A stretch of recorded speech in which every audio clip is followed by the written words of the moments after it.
नमस्कार, देश प्रदेश में आपका स्वागत है। मैं हूं नोएडा आगरा एक्सप्रेसवे से सौरभ शुक्ला और मेरे साथ हैं मुंबई से पूजा। जी, इस वक्त मैं बीएमसी हेडक्वार्टर के पास मौजूद हूं और शुरुआत करते हैं देश प्रदेश की इसी शहर से आई बड़ी खबर के साथ। मुंबई शहर के भांडो के इलाके में देर रात ड्रीम मॉल में यहां पर आग लग गई। बड़ी आग थी और जो ये आग है वो इस ड्रीम मॉल में मौजूद कोविड अस्पताल तक पहुंच गई और 11 शव आपको बता दें अभी तक यहां से निकाले जा चुके हैं। जिस वक्त यहां पर ये बड़ी आग लगी 70 मरीज यहां पर मौजूद थे। आग लगने के बाद पहले 2 मरीजों की मौत की खबर आई थी, जिसके बाद अस्पताल की ओर से बयान जारी हुआ था कि इन दोनों की मौत आग लगने से पहले ही हो चुकी थी और मौत की वजह कोविड को बताया गया। लेकिन अब तक 11 शव निकाले जा चुके हैं यहाँ से और इसके बाद साफ है कि अस्पताल में लगी आग से ही मरीजों की मौत हुई है। मुख्यमंत्री उद्धव ठाकरे ने घटनास्थल का दौरा किया और जिन लोगों की मौत हुई है उनके परिवारों से उन्होंने माफ़ी मांगी। साथ ही ये भी कहा कि जो भी जिम्मेदार होगा उस पर कार्रवाई होगी। एक बात मैं जरूर कहूंगा कि अगर इसमें कुछ किसी की गलती होगी या कुछ भी अनदेखी होगी तो कार्रवाई जरूर होगी। लेकिन फिलहाल जिन लोगों का मृत्यु हुआ है सारे परिवार की मैं क्षमा मांगता हूं। फायर ब्रिगेड ने काम जो किया है अच्छा काम किया है। उन्होंने ज्यादा से ज्यादा जो भी वहां आपत्तिग्रस्त थे उनको बचाने की कोशिश की, लेकिन कुछ लोग जो वेंटिलेटर्स पे थे उनको हम नहीं बचा सके। जिस वक्त मुंबई के पुलिस कमिश्नर मौका स्थल पर मीडिया से बात कर रहे थे उसी वक्त ड्रीम मॉल में एक एसी फटा और सब लोगों की नजरें धमाके के बाद उसी ओर चली गईं। एसी फटा, एसी का ब्लास्ट हुआ। ये कौन? वो स्टैंड एसी फटा, एसी का ब्लास्ट हुआ। AC blast. ये कौन? वो स्टैंड एसी फटा, एसी का ब्लास्ट हुआ। एसी। और ड्रीम मॉल में लगी ये आग जिस दौरान बुझाई जा रही थी उस दौरान की एक तस्वीर बेहद चर्चा में रही। आग बुझाने में जुटे दमकल कर्मी यहाँ पर नजर आए, तिरंगा जलने से बचाते हुए और तिरंगा उन्होंने वहाँ से बचाकर क्रेन से नीचे उतारा।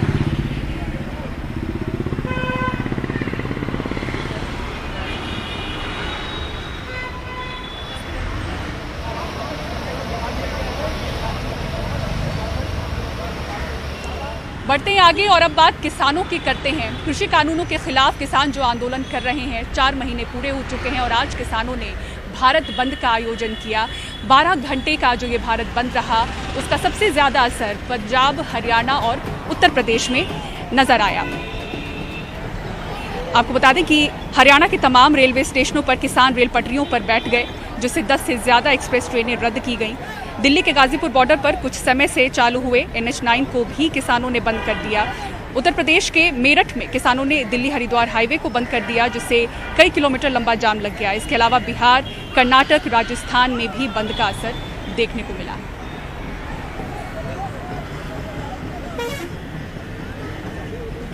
और इस खबर के लिए सीधे चलते हैं सौरभ शुक्ला के पास और जानकारी के लिए। सौरभ। बिल्कुल पूजा, तो आज किसानों के आंदोलन का दिल्ली के तमाम बॉर्डर्स पर 120 दिन हो गए, यानी 4 महीने पूरे हो गए और यही वजह थी कि इन्होंने आज पूरे देश में भारत बंद का ऐलान किया था। तो आपको बता दें कि भले ही बहुत ज़्यादा व्यापक असर ना रहा हो, लेकिन कुछ राज्यों में जो कहा जाए उत्तरी भारत के राज्य हैं वहाँ पर ज़बरदस्त असर था। पंजाब, हरियाणा, राजस्थान, पश्चिमी उत्तर प्रदेश में ज़बरदस्त का असर दिखा। पूजा, दिल्ली से मेरठ होते हुए हरिद्वार एक्सप्रेसवे को किसानों ने बंद कर दिया, जिससे लोगों को काफ़ी तकलीफ हुई। इसके अलावा NH9 गाजीपुर बॉर्डर पर किसानों ने बंद किया, जो कि एक्सप्रेसवे है गाजियाबाद से होते हुए मेरठ जाता है। ड्रीम प्रोजेक्ट है नितिन गडकरी का, जो कि यातायात मंत्री हैं। इसके अलावा लगभग 50 से ज़्यादा ट्रेनों पर असर पड़ा, यहाँ तक कि दिल्ली चंडीगढ़ शताब्दी को भी आज रद्द करना पड़ा। लगभग 10 से ज़्यादा ट्रेनें रद्द की गई पूजा। तो समझिए सबसे बड़ी बात यह है, किसानों को लगता है कि 2 महीने हो गए 26 जनवरी की पूरा जो घटना हुई लाल किले पे, उसके बाद सरकार के साथ कोई बातचीत नहीं हुई। प्रधानमंत्री मोदी ने कहा कि वो सिर्फ किसानों से एक कॉल की दूरी पर है, लेकिन वो कॉल अभी तक किसानों को आई नहीं है। यही वजह है कि उन्होंने आज बंद रखा। उनका कहना है कि होली का त्यौहार नज़दीक आ रहा है। जैसे उन्होंने दिल्ली के बॉर्डर्स पर क्रिसमस मनाया, न्यू ईयर मनाया, लोहड़ी मनाई और अब वो होली भी यहीं मनाने जा रहे हैं। और आगे अगले 3-4 दिनों में देखेंगे पूजा कि यहाँ पर संयुक्त किसान मोर्चा, जो कि इन किसान संगठनों का ग्रुप है, उसमें कई और बड़े निर्णय लिए जाएंगे। और 3 दिन पहले पूजा राकेश टिकैत ने एक ट्वीट किया था जिसमें उन्होंने कहा था कि अब ऐसा लग रहा है कि सरकार की नींद नहीं टूट रही है, तो वापस हमें दिल्ली कूच करना होगा। तो एक बड़ी चुनौती हो जाएगी दिल्ली पुलिस के लिए, क्योंकि दिल्ली पुलिस ने भी तमाम बैरिकेडिंग कर रखे हैं। भले ही आज किसानों का जो बंद था वो घोषित था, लेकिन हमने देखा है किस तरीके से सिंगू बॉर्डर, टीकरी बॉर्डर और गाजीपुर बॉर्डर पर पुलिस की बैरिकेडिंग करके भी पुलिस ने एक अघोषित चक्का जाम जरूर कर रखा है। लेकिन फिलहाल सबसे बड़ी राहत की बात यह है पूजा कि पूरा जो भारत बंद था इसका असर भले ही मिला जुला रहा हो, लेकिन सब कुछ शांतिपूर्ण रहा। पूजा जी सौरभ, तो सौरभ बता रहे किस तरह से मिला जुला असर रहा भारत बंद का, लेकिन किसान किस तरह से आंदोलन को और बड़ा करने की इसके बाद कोशिश कर रहे हैं, उसकी पूरी रणनीति भी तैयार हो रही है। बढ़ते हैं आगे, बात करते हैं बाहुबली विधायक मुख्तार अंसारी की, जिसे बहुत ही बड़ा झटका लगा है सुप्रीम कोर्ट से। सुप्रीम कोर्ट ने आदेश दिया है कि 2 हफ्ते के भीतर पंजाब से यूपी की जेल में से ट्रांसफर कर दिया जाए। आपको बता दें इससे पहले मुख्तार अंसारी ने यूपी जाने का विरोध किया था और बताया था कि उसकी जान को खतरा है। पंजाब सरकार ने भी अंसारी को यूपी भेजने का विरोध किया था, लेकिन सुप्रीम कोर्ट ने यूपी सरकार के पक्ष में अपना फैसला सुनाया।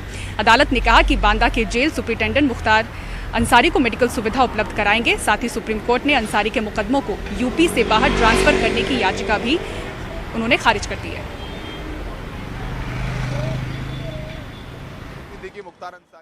2019 में बांदा से पंजाब पुलिस एक रंगदारी के मामले में ले गई थी और उसके बाद से वो पंजाब की जेल में हैं, वो वापस नहीं आए हैं।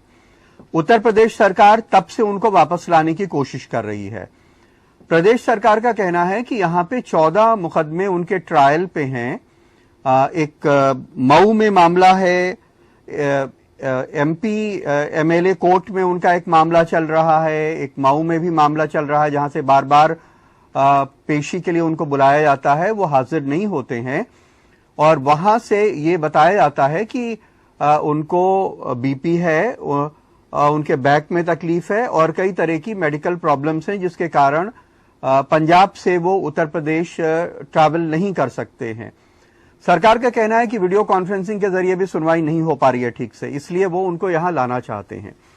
मुख्तार अंसारी और उनके लोगों का ये तर्क है कि उन्हें ये डर है कि अगर वो उत्तर प्रदेश लाए जाएंगे तो उनकी जान को खतरा है, वो मार दिए जाएंगे। बहुत सारे लोग इनकाउंटर में विकास दुबे से लेके विकास दुबे के बहुत सारे साथी, मुख्तार के एक साथी बताए जाते हैं राकेश पांडे, जिनका लखनऊ में इनकाउंटर हुआ था, उन इनकाउंटर्स पे मुख्तार का गुट जो है वो सवाल उठाता और उसका ये तर्क है कि उनकी जान को खतरा हो सकता है, इसलिए वो उत्तर प्रदेश नहीं जाएंगे। पंजाब में चूंकि दूसरे दल की सरकार है, उत्तर प्रदेश सरकार को लगता है कि वो लोग जो हैं मुख्तार अंसारी को बचाने की कोशिश कर रहे हैं, जबकि वो माफिया है, वांटेड है, उसके यहां पे केसेस चल रहे हैं।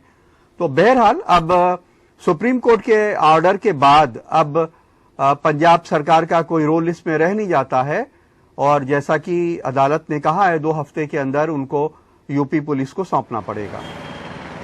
तो हमारे सहयोगी कमाल खान बता रहे थे कि मुख्तार अंसारी को लगता है कि अगर वो यूपी आए तो उनकी जान को खतरा हो सकता है, लेकिन अब उनको यूपी आना पड़ेगा।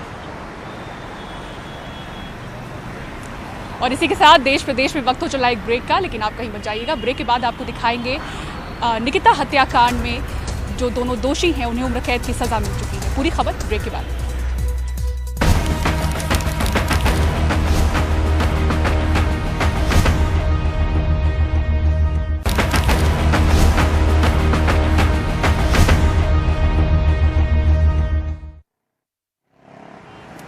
देश प्रदेश में ब्रेक के बाद आपका स्वागत है। दिल्ली से सटे हरियाणा के बल्लभगढ़ में हुए निकिता तोमर हत्याकांड में दोनों आरोपियों को कोर्ट ने उम्र कैद की सजा सुनाई है।